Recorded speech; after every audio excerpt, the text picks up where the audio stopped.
잘 아느니라. 아멘. 10월 23일 월요일입니다. 오늘은 디모데후서 1장 1절로 마지막 18절까지 말씀입니다. 복음을 부끄러워하지 말아라 하는 제목입니다. 복음을 부끄러워하지 말아라. 디모데 전서를 끝내고 이제 디모데 후서로 넘어옵니다. 디모데 전서와 후서는 사도 바울이 자신의 영적인 아들이라고 여기는 디모데에게 보내는 개인적인 목회 서신이라 이렇게 말하죠. 사도 바울이 다메섹에서 예수님을 만난 이후에 그는 뜨거운 열정으로 복음을 전하러 다녀요. 그래서 총 3차례에 걸쳐서 아시아와 저 건너편 유럽으로 복음을 전하죠. 그러다가 저 예루살렘 교회가 흉년을 만나고 어려움에 처하자 그 예루살렘 교회를 위해서 자기가 세운 교회들에게 헌금을 거둬요. 그래서 그 헌금을 거둬가지고 예루살렘 교회에 갖다 주러 가죠. 그 예루살렘 교회에 헌금을 전하러 갔다가 예루살렘에서 유대인들에게 붙잡혀요. 그래서 고발을 당합니다. 그리고서는 재판을 받기 위해서 저 가이사랴 감옥에 2년간 구금이 되어 있습니다. 그런데 벨릭스 총독이나 페스도 총독이 빨리 재판을 진행하지 않고 질질 끕니다. 바울에게서 이제 돈을 좀 얻어보려고 하는 속셈이었죠. 바울이 그러자 로마 시민권을 인해서 로마 황제에게 상소를 합니다. 그래서 바울이 가이사랴 감옥에서 저 로마 감옥으로 압송이 되는 거예요. 가는 과정에 뭐 풍랑도 만나고 멜리데 섬에 또 이렇게 구조받기도 하고 뭐 이러면서 이제 결국 로마로 이제 갔어요. 그 로마에서는 이제 고발을 당해서 고소를 당해서 재판을 받기 위해서 구금 상태에 있는 거죠. 기결수 범죄가 확정돼서 감옥에 갇힌 게 아니라 재판을 받기 위해서 이제 2년 동안 감옥에 갇혀 있는 거예요. 그런데 고소인이 참가하지 않아가지고 그 재판이 2년 만에 그냥 종결이 돼요. 그래서 바울은 이제 그냥 석방이 됩니다.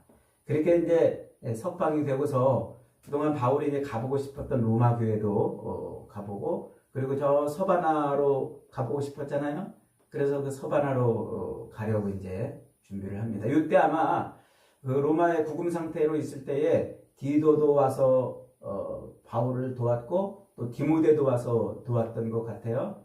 그래서 이제 다시 전도여행을 출발하는데 그때 저 에베소에 있는 브리스길라 아굴라를 불러요. 그래서 브리스길라 아굴라와 함께 저 서바나까지 아마 갔던 걸로 이렇게 보여집니다. 그리고서는 또 이렇게 돌아오는 길에 또 디도를 지중해 앞바다 큰 섬 크레테 섬이라고 하는 그 섬에 떨궈놓고 거기서 그 크레테 섬에 있는 교회를 돌보도록 그렇게 이제 요청하죠. 그리고서는 이제 디모데를 데리고 저 아시아로 건너갑니다. 골로새와 또 라고디게아, 히에라폴리 이런 지역을 이제 돌아보고서 거기서 가까운 에베소로 들릅니다. 근데 에베소에서는 브리스길라 아굴라가 목회를 하고 있다가 바울이 저 서바나 전도를 위해서 불렀잖아요. 그러니까 거기 간 그 사이 약 한 1년 반에서 2년 사이 그 공백 기간 동안에 교회가 엉망이 된 거예요. 서로 교인들이 자기를 주장하고 다른 복음이 들어와 있고 또 외적으로는 교회를 핍박하는 로마의 그 핍박도 있고 그러니까 교회가 아주 힘들고 어려운 상태에 있었던 거죠. 그래서 바울이 디모데에게 야 네가 이 교회를 좀 수습하거라. 그리고 떨궈놓고서는 저 드로아를 거쳐서 또 밀레도를 거쳐서 저 마게도니아로 넘어갔어요. 넘어가서 그 마게도니아 지역을 이렇게 돌아보고 있는데 떨궈놓은 디모데에게서 에베소 교회 형편이 들린 거예요. 어렵다는 이야기를 듣습니다. 그러니까 이제 바울이 그 에베소 교회를 위해서 이러한 것들을 하거라 하고 편지를 보낸 게 디모데 전서. 우리가 지난주까지 읽었던 디모데 전서예요. 그래서 그 디모데 전서를 보내고서 바울이 이제 빨리 가고 싶은데 내가 지금 길이 막혀가지고 못 가고 있다. 그러나 내가 너한테 편지를 보내니까 그 편지를 읽고서 잘 목회를 하거라. 이렇게 이제 보냈단 말이에요. 그리고 나서 이제 얼마의 시간이 또 흐른 겁니다. 얼마가 흘렀는지 정확히 알 수는 없지만 대략 이제 이렇게 계산을 해보면 약 한 1년 반 정도 시간이 흘렀던 것 같아요. 그러니까 디모데 전서와 디모데 후서 사이에는 한 1년 반 정도 시간이 이제 흐른 겁니다. 그리고서 이제 디모데 후서를 보내는 거예요. 그런데 디모데 후서는 디모데 전서와는 다르게 바울이 어디에 지금 있냐면 로마 감옥에 갇혀 있다고 지금 여기다 적고 있어요. 그래서 감옥에 내가 지금 갇혀 있고, 그리고 지금 추운 겨울이 오니까 그 감옥에서 그 겨울을 지내기 위해서 가보의 집에 들어와야 가보의 집에 맡겨놨던 그 내 외투 좀 갖다 달라 이러면서 이제 겨울 체류를 하고 감옥에서 마지막 자기 여생을 보낼 그런 마음을 여기에 담아놨어요. 그래서 디모데 후서는 좀 비장한 책이기도 합니다. 그러면서 동시에 바울의 마지막 서신이에요.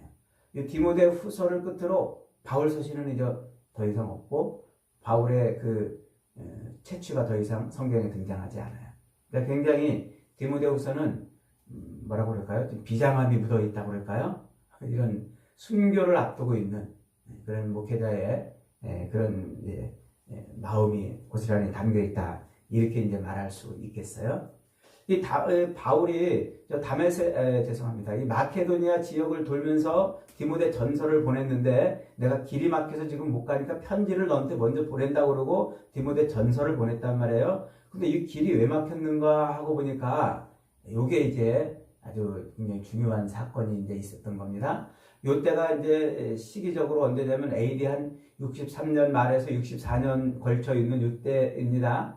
그러니까 요때 저 로마에서 무슨 일이 있었는가 하니까 그 로마의 그 미친 황제 네로 황제가 집권하고 있을 때요.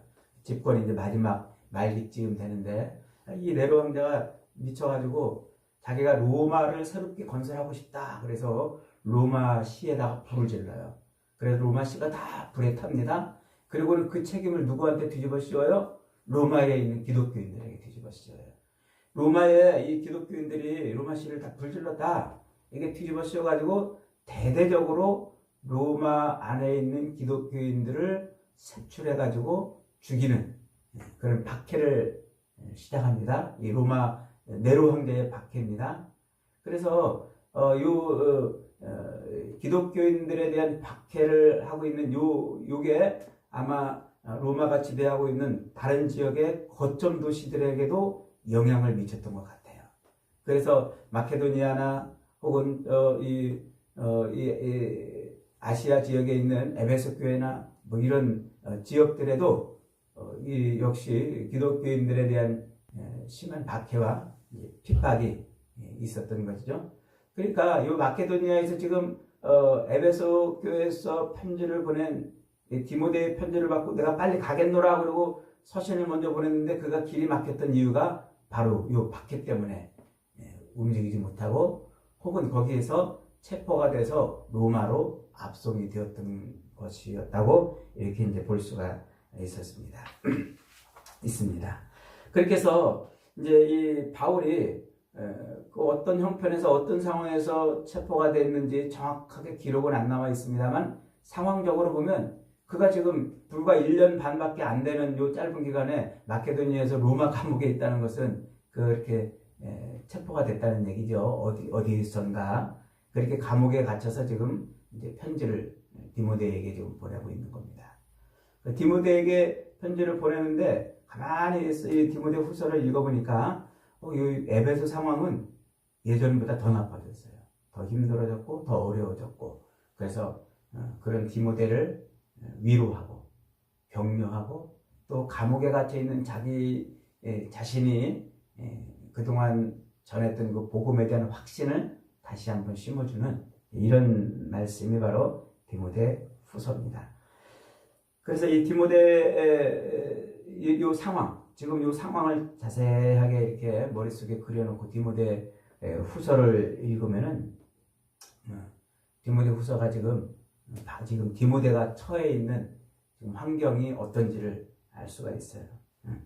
디모데가 지금 처해 있는 환경은 이미 디모데 전서에서도 있었지만은 디모데를 업신여기고 나이가 어리다고 함부로 하고 혹은 자기가 교회에 오래 있었다고 자기가 교회에 무슨 이렇게 권세를 주장하고 이런 사람들이 있었잖아요. 그런데 바울이 로마 감옥에 갇혔다는 소식이 들렸는지 디모데를 더 업신여기고 그리고 이제 바울의 그 복음은 잘못됐다고 그렇게 외치는 사람들이 지금 많이 생겨난 거예요. 여러분 우리가 그렇잖아요. 우리가 막 복음을 전했어요. 여러분 예수님이 우리 인생의 전부입니다. 예수님 믿으면 행복해집니다. 복음을 전했어요. 근데 복음을 전해놨는데 도리어 우리의 형편이 점점 어려워진다고 생각해 보세요. 그리고 우리가 복음을 전했던 그 사람은 복음을 믿지도 않는데 더 승승장구하고 잘 되고 뭐 부유해지고 애들도 잘 되고 하는 일이 잘 풀리고 사업도 잘 되고 근데 나는 거꾸로 복음을 전한 나는 오히려 일이 점점 꼬이고 안 풀리고 뭔가 뒤로 넘어져도 코가 깨진다는 식으로 일이 점점 안 된다고 생각해 보세요. 그러면 그 복음이 어떻게 되겠어요? 능력 있는 복음으로 알려지겠습니까? 복음이 형편없는 것이 되겠죠. 야, 뭐 너 예수를 전하더니 예수 믿으면 뭐 행복해지고 예수가 인생의 전부라더니 너 어떻게 된 거냐? 이런 조롱과 비난을 비웃음을 받지 않겠습니까? 지금 딱 그런 상황이에요. 바울이 그렇게 당당하게 핍박을 무릅쓰고 복음을 전해서 에베소 교회를 세우고 오랜 시간이 지났는데 복음의 능력이 점점 더 크게 살아나는 것이 아니라 바울이 오히려 감옥에 갇혔고 그리고 교회 안에 침투한 그 다른 복음, 거짓 복음, 그런 번영 복음 이런 것들이 교회를 흔들고 진짜 십자가 복음은 쭈그러들고 있는 거예요. 아무리 디모데가 여러분 복음은 이런 겁니다 하고 십자가 복음을 외쳐도 사람들이 그 복음에 대해서 정말 진정성 있게 받아들이는 것이 아니라 조롱하는 거죠. 아유 너나 잘 믿으세요. 이렇게 되는 거 아니겠습니까? 지금 이제 그런 상황에 있는 거예요. 그러니까 디모데가 얼마나 코가 빠졌겠어요. 디모데가 얼마나 힘이 들었겠냐 말이죠. 그런 디모데에게 바울이 지금 전하는 말씀이 뭡니까? 야 디모데야 너는 은사가 많은 사람이야. 네가 처음 열정적으로 목사 안수를 받을 때 나한테 안수를 받던 그때를 기억해봐라. 너는 그 안수 받은 것이 어쩌다 받은 게 아니야. 우연히 받은 게 아니야. 하나님이 나와 너를 그렇게 목회자로 부르신 것은 하고 싶은 일이 있기 때문에 부르신 거야. 격려의 말을 지금 해주고 있는 거예요. 우리 6절, 7절 다시 한번 읽어봅니다. 6절부터 7절까지, 7절까지 시작. 그러므로 내가 나의 안수함으로 내 속에 있는 하나님의 은사를 다시 불릴 듯 하게 하기 위하여 너로 생각하게 하노니 하나님이 우리에게 주신 것은 두려워하는 마음이 아니요 오직 능력과 사랑과 절제하는 마음이니 그러므로 너는 내가 우리 주 예수를 증언함과 또는 주를 위하여 갇힌 데 된 나를 부끄러워하지 말고 오직 하나님의 능력을 따라 복음과 함께 고난을 받으라. 야 디모데야 너 처음 안수 받던 때 생각해봐. 너에게 특별한 은사도 있고 너에게 특별한 재능이 있었어. 하나님이 너의 그 특별한 은사와 재능을 가지고 일하게 하시려고 너를 안수 준 거야. 너 다시 한번 그거 생각해봐라. 다시 그 안에 있는 그 은사와 재능이 불릴 듯 하도록 복음에 대한 확신을 다시 한번 갖거라. 지금 여기 권면을 해주고 있는 겁니다. 참 이 차디찬 감옥에 갇힌 스승이 디모데의 이야기를 듣고 얼마나 가슴이 아팠을까요? 그 복음으로 인해서 당당하게 힘있게 목회를 하는 것이 아니라 사람들에게 공격받고 그것 때문에 코가 석자나 빠져가지고 그렇게 앉아있을 디모데를 생각하면서 바울은 아마 마음이 아팠을 겁니다. 그래서 이 복음을 위해서 정말 목숨을 걸어라. 다시 한번 그 얘기를 해주는 거예요. 그러면서 언제를 다시 기억하게 해줘요? 처음 목사 안수 받았던데 첫사랑을 기억하라. 첫사랑은 여러분들 예수님 처음 만날 때 기억나십니까? 세례를 처음 받을 때 여러분 그 마음 기억나십니까? 저도 세례를 처음 받을 때 얼마나 막 가슴이 뜨거웠는지 주님 제가 정말 평생 주님을 위해서 헌신하며 살겠습니다. 그런 마음을 갖고 세례를 받았어요. 여러분도 아마 동일하리라고 생각이 됩니다. 근데 시간이 갈수록 우리의 삶이 어렵고 내가 바라는 대로 원하는 대로 일이 안 이루어지면 어느새 이 마음이 사라지는 거예요. 부부가 연애할 때는 얼마나 뜨거운 사랑을 갖고 연애합니까? 부부가 되어가지고 결혼 생활하면서 시간이 가면 점점 더 어떻게 된다고 그래요? 사랑이 식어지고 다투고 그런다고 그러잖아요. 그때 처방이 뭐예요? 처방전이 첫사랑으로 돌아가는 거예요. 그 처음 사랑을 나눈 것은 바로 그때 말이죠. 그러니까 그 첫사랑을 기억해내는 것은 대단히 중요해요. 지금 요한계시록에 나오는 일곱 교회 중에 첫 번째 교회가 에베소 교회예요. 그 에베소 교회가 주님으로부터 무슨 책망을 받아요? 너희가 첫사랑을 버렸노라. 이런 책망을 받잖아요. 그러니까 디모데에게 그 첫사랑을 다시 한번 회복해 하라는 말씀이 대단히 의미 있는 말씀이었던 거예요. 예수님도 그랬잖아요. 예수님이 갈릴리에서 제자들을 만나가지고 거기서 3년간 사역하면서 가끔 가다가 예루살렘 절기 때마다 예루살렘에 올라갔다가 내려오고 이러면서 대부분을 갈릴리에서 사역을 하셨어요. 우리는 자꾸 예루살렘에서 사역한 줄 착각하는데 대부분 갈릴리에서 사역하고 왔다 갔다 마지막에 예루살렘에서 이제 잡히신 겁니다. 그런데 그렇게 십자가에 달려 죽으셨던 예수님이 부활하셔가지고 제자들에게 뭐라고 말씀하십니까? 그 예루살렘에 있는 그 제자들, 두려워서 숨고 있는 제자들에게 너희보다 먼저 갈릴리로 가시나니 거기서 만나잔다고 전하거라. 이렇게 천사를 통해서 소식을 전해줘요. 아니 왜 예루살렘에서 예수님이 십자가에 죽었다 부활하신 그곳에서 제자들을 만나서 예루살렘을 발칵 뒤집어 놓지 않으시고 왜 저 갈릴리로 가자고 그러셨을까요? 거기가 바로 첫사랑의 장소예요. 주님을 만났던. 예루살렘은 증오와 배신과 권력과 암투가 있는 바로 그런 곳입니다. 거기는 배반의 피가 흐르는 곳이잖아요. 사랑의 피가 흐르는 곳이 아니에요. 예수님은 바로 그 사랑의 피가 흐르는 그곳으로 다시 가고 싶어요. 첫사랑의 그 장소로. 그 제자들은 그 갈릴리가 뭡니까? 주님과 만났던 첫사랑의 장소예요. 그걸 다시 회복시켜 주시는 거죠. 사도 바울이 지금 디모데에게 목회자로 안수받던 그 처음 때를 기억하라는 것이 바로 그겁니다. 주님과의 첫사랑을 기억하라. 여러분 살면서 어려움이 있고 힘든 일이 있고 정말 이게 신앙생활하는 게 맞나? 하나님이 정말 살아계신 게 맞나? 의구심이 들 때 그 첫사랑으로 돌아가 보시기를 바랍니다. 주님을 만났던 그 처음 그때로 돌아가면은 우리가 주님으로부터 놀라운 은혜와 회복을 누리는 줄 믿습니다.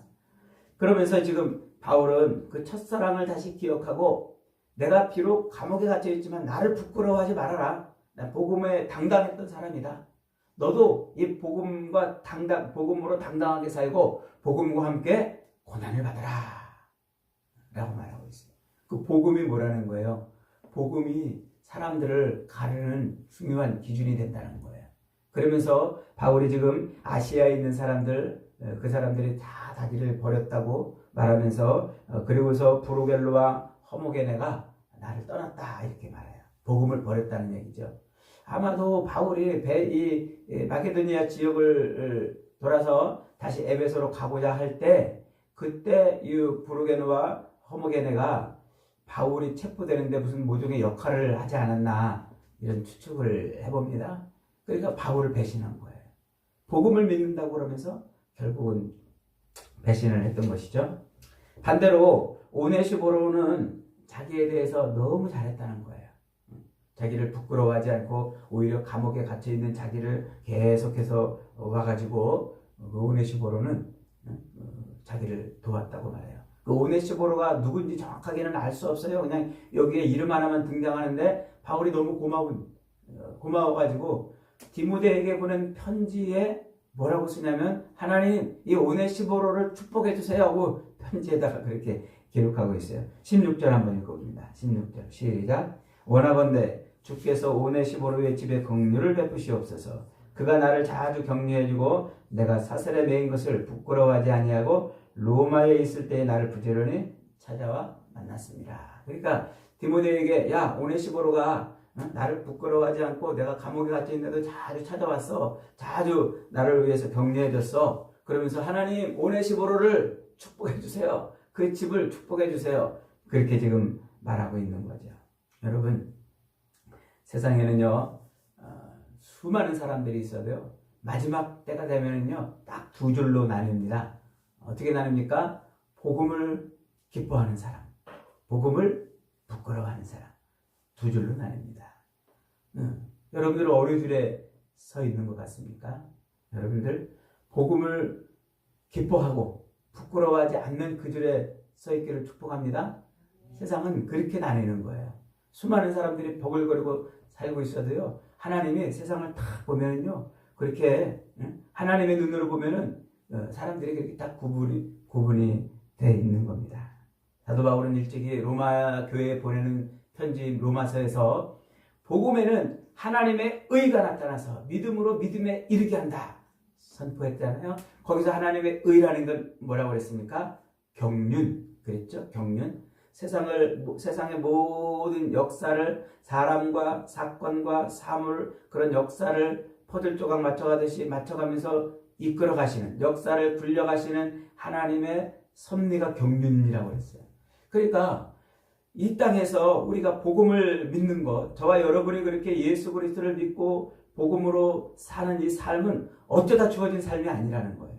우연히 주어진 게 아니라는 거예요. 디모데 네가 지금 그렇게 복음으로 무장돼서 에베소 교회를 목회하고 있는 것이나 내가 지금 복음을 인해서 감옥에 갇혀 있는 것이나 이게 운이 없어서 이런 것이 아니고 재수가 없어서 혹은 우리 일이 잘 안 풀리고 그래서 그런 것이 아니고 하나님의 무엇 속에 있다? 경륜 속에 있다. 주물주물 역사를 주물러 가시는 그 하나님의 손끝에서 나온 일이다 하는 겁니다. 그러므로 하나님의 그 경륜은 우리를 내버리려고 하시는 것이 아니고 우리를 완전한 구원에 이르게 하시기 위한 것이니까 염려하지 말아라. 걱정하지 말아라.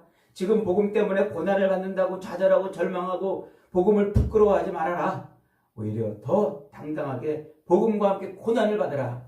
그리하면 하나님의 구원의 능력의 손에 붙들릴 것이다 라고 말하고 있는 겁니다.